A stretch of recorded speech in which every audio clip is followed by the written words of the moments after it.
E aí galera, tudo bem com vocês? Vamos aí para mais uma edição do 6x1 Responde, que é aquele quadro onde vocês fazem perguntas, eu as respondo no vídeo, você vem aqui nos comentários e faz uma outra pergunta para que eu responda na semana que vem, e assim a gente vai se retroalimentando até o fim dos tempos. Então desde o início eu peço para você deixar o like no vídeo, se inscrever no canal caso ainda não seja inscrito, usar os comentários para opinar sobre cada um dos temas e também para fazer a sua pergunta para que eu responda na semana que vem. Sempre bom lembrar que esse vídeo é feito com patrocínio do OneFootball, que é o maior aplicativo sobre futebol do planeta. Nele você encontra tudo que envolve esse universo do futebol, tem notícias, estatísticas, transferências, vídeos, transmissão de alguns campeonatos como o francês e o alemão. O OneFootball é um aplicativo totalmente gratuito que está disponível tanto para Android quanto para iOS, e o link para você baixá-lo está aqui na descrição do vídeo. Começo com a pergunta do Vitor04PS4. Você acha que o Cruzeiro tem chance de ser campeão mineiro? E o que você espera do Cruzeiro na Série B e na Copa do Brasil? Vitor, obrigado pela pergunta. Chance de ser campeão mineiro a gente tem. A gente está na briga, é um confronto muito complicado contra o América. Eles são muito mais favoritos agora, né? Porque ganharam a primeira partida, então o Cruzeiro tem que vencer por 2 gols de diferença, mas a gente tá vivo. E a maior prova disso é justamente esse último jogo entre Cruzeiro e América. O Cruzeiro abre o placar, tem chances claras de fazer o segundo, chega a marcar o segundo gol, que é bem anulado, porque o Matheus estava um pouco impedido de fato.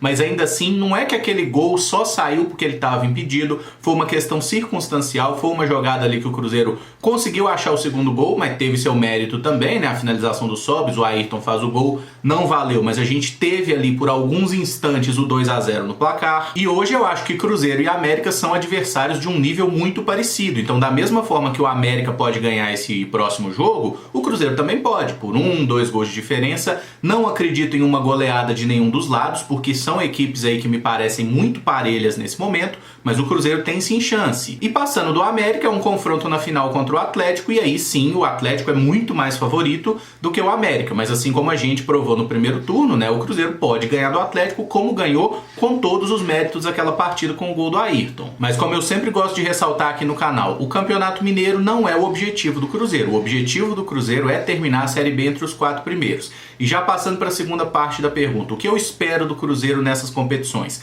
Na Série B, eu espero que o Cruzeiro suba. Essa é a obrigação e o Cruzeiro tem tudo para conseguir isso. É claro que a gente tem que melhorar a nossa forma de jogo, tem que qualificar um pouco mais o elenco, tem que se livrar de alguns jogadores que não estão entregando nada para o time do Cruzeiro e quando entram acabam atrapalhando o time. Sem dúvida nenhuma, tudo isso é importante. Além do mais essencial, o Cruzeiro tem que pagar salário em dia, coisa que não está fazendo. Mas olhando o material humano disponível em cada um dos 20 times e o trabalho que está sendo desenvolvido até aqui, eu acredito que o objetivo do Cruzeiro é plenamente alcançável, terminar entre os 4 aí nessa Série B e estar de volta para a primeira divisão no próximo ano. Já na Copa do Brasil depende muito do enfrentamento. Nós vamos pegar agora o Juazeirense, que é um time de Série D, né? Um time da segunda contra um time da 4ª divisão, é óbvio que o time da segunda tem a obrigação de passar. E isso não significa que vai passar. O próprio Sport, que é um time da primeira divisão nesse momento, foi eliminado pelo Juazeirense. Então, assim, o Cruzeiro vai ter um confronto complicado, 2 jogos, na verdade, né? Bem complicados. O Juazeirense não é um time morto, mas o Cruzeiro precisa seguir adiante. E aí só Deus sabe quem é que a gente vai enfrentar na próxima fase. Então, para tentar resumir, Campeonato Mineiro, se der para ganhar, beleza, mas se porventura o Cruzeiro perder pro América agora e ficar fora da final sem o menor problema, eu acho que o maior objetivo, que era montar um plano de jogo, foi alcançado até o momento.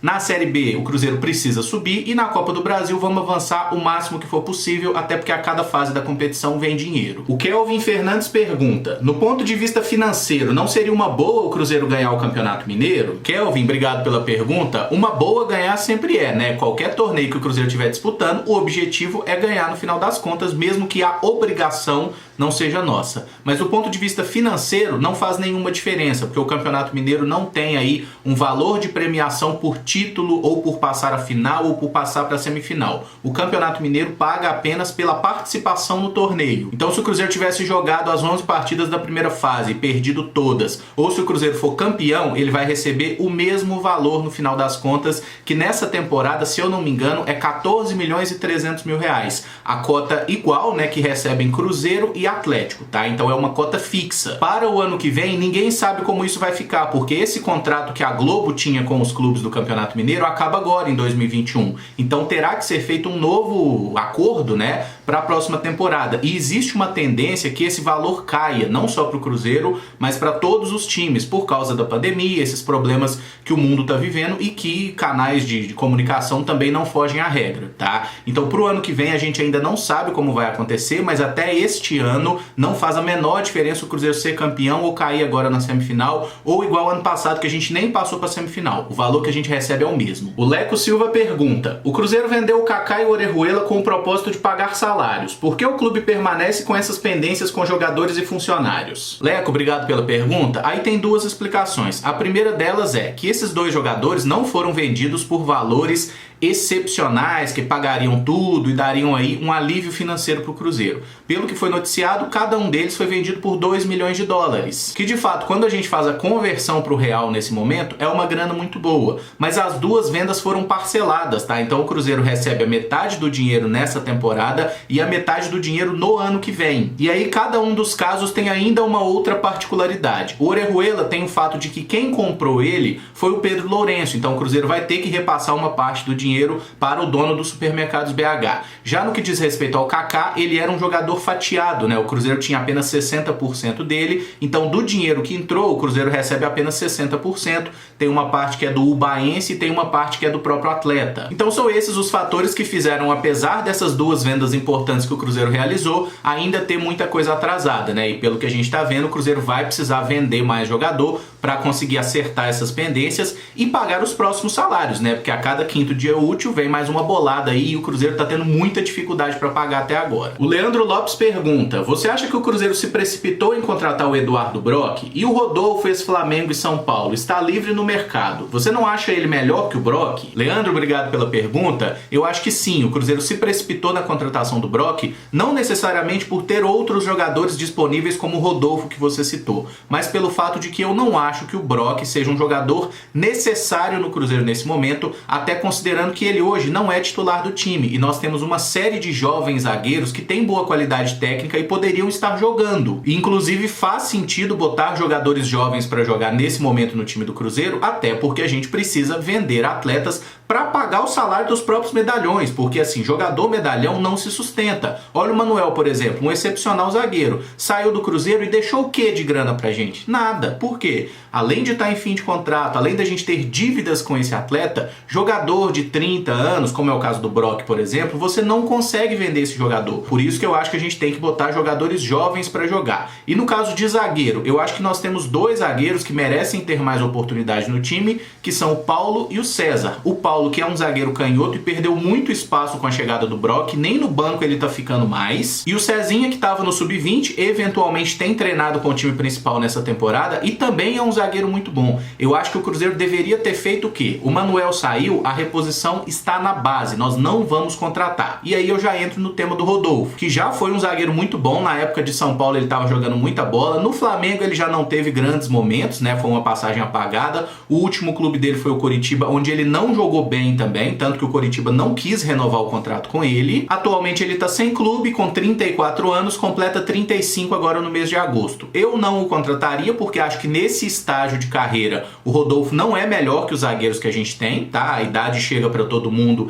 e para ele não fugiu a regra. Mas tentando responder objetivamente a sua pergunta, sim, eu acho que o Rodolfo é melhor que o Brock. Tecnicamente ele foi muito melhor, mas hoje eu ainda acho que eles são de um nível parecido e eu penderia, se tivesse que escolher um dos dois, eu acho que o Rodolfo é melhor, né? Se fosse aí mesmo salário, mesmas condições, eu acho que o Rodolfo é um jogador que poderia ajudar mais do que o Eduardo Brock. Mas eu, idealmente, não contrataria nenhum dos dois e botaria os moleques para jogar. Até porque se a gente quiser usar um zagueiro experiente, tem o Léo que tá aí. É do Cruzeiro, o salário tá sendo pago, então assim, eu acho que a gente não deveria recorrer ao mercado para trazer mais zagueiro, não. O Hugo Henrique pergunta: tem alguma notícia do Bernardo que jogou no Cruzeiro e no Vasco? Hugo, obrigado pela pergunta. O Bernardo atualmente está jogando no Rio Branco do Paraná, ele vai completar agora no mês de maio 31 anos e teve uma carreira bem atribulada, né? Ele apareceu no Cruzeiro como um grande talento, um jogador muito promissor, subiu para o profissional em 2009, não foi uma boa temporada. Em 2010 ele começou a se destacar no Cruzeiro, depois foi emprestado para o Goiás, onde também jogou muito bem. E aí 2011 foi o auge, né? O Cruzeiro emprestou ele para o Vasco, o Bernardo fez uma ótima temporada, meteu quase 20 gols, foi aquele último grande time do Vasco, né? Que ganhou a Copa do Brasil, que foi vice-campeão do Brasileiro. O Bernardo jogou muita bola naquela temporada e o Vasco comprou ele junto ao Cruzeiro. Mas nos anos seguintes a coisa deu uma desacertada na vida do Bernardo, principalmente por problemas extra-campo, né? Ele teve problemas lá no Vasco, depois foi emprestado no Santos, foi emprestado pro Palmeiras,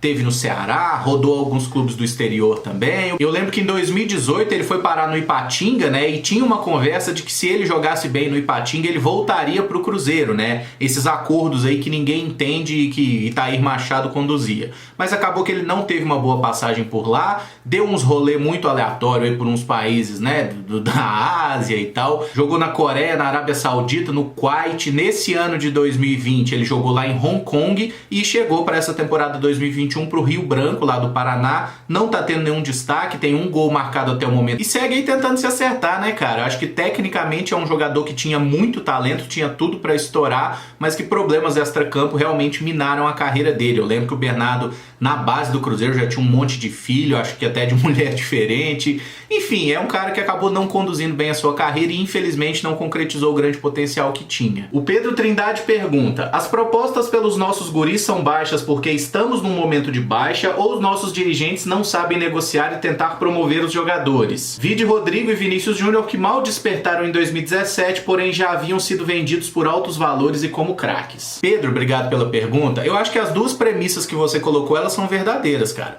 Tanto o Cruzeiro não sabe vender os seus jogadores, um grande exemplo foi a Inter de Milão, que veio aqui comprar o Gabriel Brazão, que imaginou que ele fosse custar um certo valor. Quando perguntou pro Cruzeiro quanto que seria, o Cruzeiro pediu um valor muito menor. E os caras riram até o cu da orelha, levaram o Brazão embora e o Cruzeiro ficou aí, achando que 2 milhões de euros era alguma coisa. Só que o fato da gente estar em baixa, jogando Série B nesse momento, também pesa para que as propostas que apareçam sejam menores, tá? E tem um outro cenário que você não colocou aí, que é a questão do mundo pós-pandemia, cara.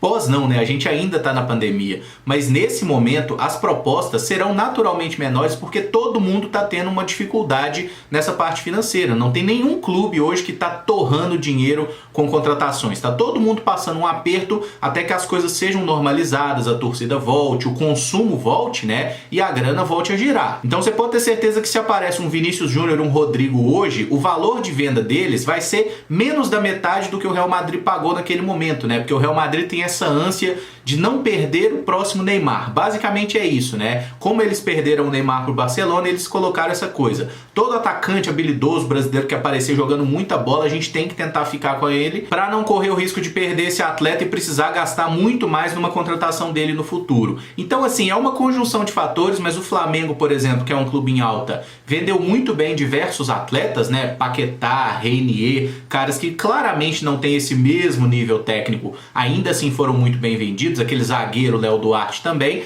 e tem a ver com isso. Um clube que está bem estruturado financeiramente, um clube europeu sabe que para ele chegar e tirar esse jogador, ele vai ter que gastar mais. E o Cruzeiro ainda sofre de um problema adicional, que é a desconfiança da torcida com os próprios jogadores jovens, né? Qualquer jogador jovem do Cruzeiro que aparece, ele é muito mais criticado aqui do que seria em qualquer outro clube. Eu não consigo entender por quê. Aparentemente a torcida do Cruzeiro odeia a própria base, sendo que a gente só existe nesse momento, a gente só tá vivo porque tinha jogador bom na base e a gente se desfez da grande maioria deles, né? E por isso que tá aí com esses medalhões aí que muitas vezes não entregam nada. Mas assim, eu acho que enquanto a torcida não entender isso, que a única saída que o Cruzeiro tem é usar jogador jovem, vender esses jogadores jovens por bons valores, né? E essa parte não cabe à torcida, mas à diretoria. Enquanto todo mundo não entender que essa é a única forma do Cruzeiro sobreviver a médio prazo, vai ficar muito difícil, cara. O Ricardo Eustáquio Eustáquio pergunta: você acha que o Cruzeiro valoriza demais a tríplice coroa? Já vi em alguns blogs mostrando que vários times brasileiros conquistaram a tríplice coroa, incluindo recentemente Flamengo e Palmeiras, mas não vejo nenhum deles ressaltando demais tal conquista igual foi o Cruzeiro em 2003. Ricardo, obrigado pela pergunta. Eu acho que o Cruzeiro superdimensionou a tríplice coroa por um simples fator: a questão inédita. Foi o primeiro time a conquistar a tríplice coroa, 3 títulos na mesma temporada,